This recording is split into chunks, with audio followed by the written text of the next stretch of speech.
പുതിയൊരു വീഡിയോയിലേക്ക് എല്ലാവർക്കും ആർദ്രവുമായി സ്വാഗതം. ഞാൻ ഒരു സിനിമാ കുടുംബത്തിൻ്റെ ഒരു കഥയാണ് പറയുന്നത്. ആരുടെയല്ല, നമ്മളെ പ്രിയപ്പെട്ട ലാലേട്ടൻ്റെയും അദ്ദേഹത്തിൻ്റെ മകൻ പ്രണവ് മോഹൻലാലിൻ്റെയും.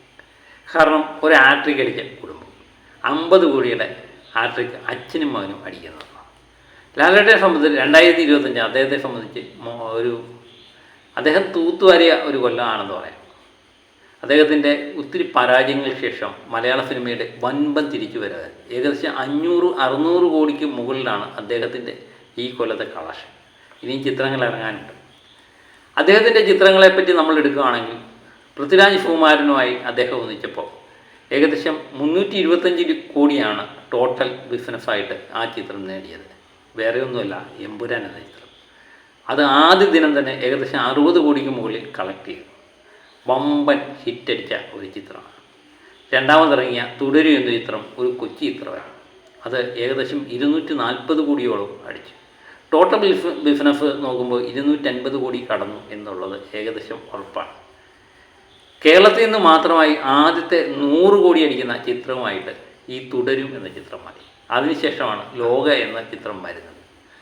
ഏതായാലും തരുൺമൂർത്തി എന്ന യുവ സംവിധായകൻ ലാലേട്ടനുമായിട്ട് ഒന്നിച്ചപ്പോൾ പമ്പൻ ഹിറ്റാണ് നമുക്ക് കിട്ടിയത്. ഇതിനിടയിൽ അദ്ദേഹത്തിൻ്റെതായി ചോട്ടാ മുംബൈ എന്ന റിലീഫിംഗ് ചിത്രം വർഷങ്ങൾക്ക് മുമ്പ് വന്ന ചിത്രം റിലീഫായിട്ട് വന്നപ്പോഴും അതും ആഘോഷിക്കുന്ന കാഴ്ചയാണ് നമ്മൾ കണ്ടത്. ഏകദേശം 5 കോടിക്ക് മുകളിലാണ് അതും തൂത്തുവാരിയത്. അതിനുശേഷമാണ് ഓണത്തിന് സത്യനന്ദിക്കാട് മോഹൻലാൽ ടീം ഒന്നിച്ച ഹൃദയപൂർവ്വം എന്ന ചിത്രം ഇട്ടു. വളരെ വേഗം 50 കോടിയും കടന്ന് ഏകദേശം 80 കോടിയോളം അത് കളക്ട് ചെയ്തു. ടോട്ടൽ ബിസിനസ് നോക്കുമ്പോൾ അതും 100 കോടി കടന്നു എന്നുള്ളത് വാർത്തകൾ വരുന്നുണ്ട്.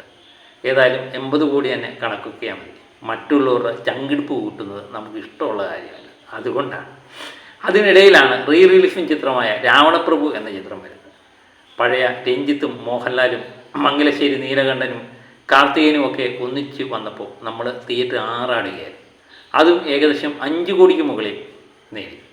ഇതൊക്കെ കണ്ട് പലരുടെയും ചങ്കിടിച്ചതിൽ നമ്മൾ അത്ഭുതപ്പെടാനില്ല. അതിനിടയിലാണ് മകൻ്റെ വരവ്. 2018 തോന്നുന്നു ആദ്യ ചിത്രം. ആദ്യ ചിത്രത്തിൽ തന്നെ പ്രണവ് മോഹൻലാൽ 50 കോടി കിടക്കുന്നതാണ് നമ്മൾ കാണുന്നത്. ജിത്തുമായിട്ട് ഒന്നിച്ചപ്പം 50 കോടി കിടക്കുന്ന പ്രണവിൻ്റെ ആദ്യ ചിത്രം കണ്ടു. 21 നൂറ്റാണ്ട് അത് ഒരു പരാജയ ചിത്രത്തിൻ്റെ ഗണത്തിൽ തന്നെയാണ് വന്നത്. അദ്ദേഹം ആകെപ്പാടെ 5 ചിത്രങ്ങളെ അഭിനയിച്ചിട്ടുള്ളൂ. അത് 4 ചിത്രങ്ങളും 50 കോടിക്ക് മുകളിൽ അടിച്ചു എന്നുള്ളതാണ് ഏറ്റവും വലിയൊരു പ്രത്യേകത. മൂന്നാമത്തെ ചിത്രമാണ് നമ്മുടെ വിനീത് ശ്രീനിവാസൻ പ്രണവ് ഒന്നിച്ചപ്പോൾ ഹൃദയം എന്ന ചിത്രം.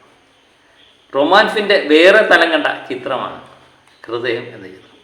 50 കോടിയും കടന്ന് ഏകദേശം 85 കോടിയോളം ഈ ചിത്രം കളക്ട് ചെയ്തു. ടോട്ടൽ ബിസിനസ് നോക്കുമ്പോൾ അത് 100 കോടി കടന്നു എന്നുള്ളതാണ് ഏറ്റവും വലിയൊരു പ്രത്യേകത. അതിനുശേഷമാണ് വിനീതും ധ്യാൻ ശ്രീനിവാസനും പ്രണവും കൂടെ ഒന്നിച്ചപ്പോൾ വീണ്ടും ഒരു ചിത്രം കൂടെ കിട്ടി വർഷങ്ങൾക്ക് ശേഷം. അതും ഏകദേശം 80-85 കോടിക്ക് മുകളിൽ കളക്ട് ചെയ്തു. അതും ടോട്ടൽ ബിസിനസിൻ്റെ കാര്യത്തിൽ 100 കോടി കടന്നു എന്നാണ് കണക്കുകൾ സൂചിപ്പിക്കുന്നത്. അതിനുശേഷമാണ് രാഹുൽ സദാശിവൻ പ്രണവ് മോഹൻലാൽ ടീം ഒന്നിച്ചപ്പോൾ മലയാളത്തിൽ ഇന്നേ വരെ കാണാത്തത്ര ഹൊറർ സിനിമ ഉദയം ചെയ്തത് DFR ആയി. ഒരാഴ്ച പിന്നിടുന്നതിന് മുമ്പ് തന്നെ 50 കോടി കടന്ന ഈ ചിത്രം 100 കോടിയിലേക്കുള്ള പ്രയാണത്തിൽ തന്നെയാണ്.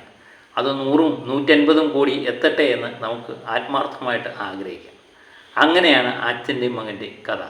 50 കോടിയുടെ ഹാട്രിക് അടിച്ച അച്ഛനും മകനും. തുടർച്ചയായിട്ട് 3 ചിത്രങ്ങളിൽ ലാലേട്ടന് ഹാട്രിക് അടിക്കാൻ പറ്റി. ലാലേട്ടൻ്റെ പിന്നെ നമുക്ക് കണക്കുകൾ നോക്കാൻ പറ്റത്തില്ല. അദ്ദേഹത്തിൻ്റെ കണക്കുകളെല്ലാം 250ൻ്റെയും 200ൻ്റെയും 100ൻ്റെയൊക്കെ കഥ പറയുന്നത്. പ്രണവിൻ്റെ പക്ഷേ 50 കോടി ഹാട്രിക് അടിച്ചുകൊണ്ടിരിക്കും. പ്രണവും ഒട്ടും വിദൂരമല്ല പ്രണവിൻ്റെ 100 കോടിയും 150 കോടിയും എന്നുള്ള സ്വപ്നം. അത് താമസിക്കാതെ തന്നെ കാണാൻ പറ്റും എന്ന് തന്നെയാണ് നമ്മൾ ആത്മാർത്ഥമായിട്ട് ആഗ്രഹിക്കുന്നത്. അതൊക്കെ തന്നെയാണ് മലയാള സിനിമയുടെ ഇപ്പോഴത്തെ കാലം. അച്ഛനും മകനും കൂടി മലയാള സിനിമയുടെ രാജാക്കന്മാരായി വാഴുന്ന കാലമാണ് ഇനിയും വരാൻ പോകുന്നത്. കാത്തിരിക്കാം. ഇപ്പോഴും അങ്ങനെയൊക്കെ തന്നെ വീണ്ടും ഒരു പ്രണവ് ചിത്രം കാണാൻ വേണ്ടി നമ്മളിനി വർഷങ്ങൾ കാത്തിരിക്കേണ്ടി വരും. ഇതിനിടയിൽ പ്രണവിൻ്റെ ചെറിയ റോളുകൾ പല ചിത്രങ്ങളിൽ വന്നു പോകുന്നത് നമ്മൾ കണ്ടിട്ടുണ്ട്. ആ റോളുകളെല്ലാം ശ്രദ്ധിക്കപ്പെടുന്നത് നമ്മൾ കണ്ടിട്ടുണ്ട്. പക്ഷേ അഭിനയത്തിൻ്റെ കാര്യത്തിൽ പ്രണവ് അസാമാന്യമായ പ്രകടനമാണ് ഈ DFR എന്ന ചിത്രം കാഴ്ചവെച്ചത്. ഇപ്പോഴത്തെ യുവനടന്മാരിൽ അസാമാന്യ പ്രതിഭയുള്ള ഒരു നടനാണ് പ്രണവ് എന്ന് നമുക്ക് കാണിച്ചത്. അദ്ദേഹം ഒരു സൂപ്പർ സ്റ്റാർ പദവിയിലേക്കുള്ള കയറ്റത്തിൽ തന്നെയാണ്. അത് താമസിക്കാതെ സംഭവിക്കും എന്ന് തന്നെയാണ് നമ്മൾ മനസ്സിലാക്കുന്നത്. നമുക്ക് കാത്തിരിക്കാം അതിനു വേണ്ടി. അപ്പോൾ ഇങ്ങനെ ഒരച്ഛനും മകനും മലയാള സിനിമയുടെ ഒരു സൗഭാഗ്യം തന്നെ അല്ലേ. ഇങ്ങനെ ഒരു അച്ഛനും മകനെയും മലയാള സിനിമ വേറെ ഉണ്ടോ? ഉണ്ടെന്നോ? ചുമ്മാ ചിരിപ്പിക്കാന്ന് ഇല്ല. ഞാൻ അതിനെപ്പറ്റി യാതൊരു അഭിപ്രായം പറയുന്നില്ല. ഇനി ഞാൻ എന്തെങ്കിലും പറഞ്ഞിട്ട് അതേ കയറി പിടിക്കാനല്ലേ? ഇല്ലേ, നിർത്തി. അപ്പോൾ മറ്റൊരു വീഡിയോയുമായിട്ട് വീണ്ടും ഞാൻ എത്തും വരെ.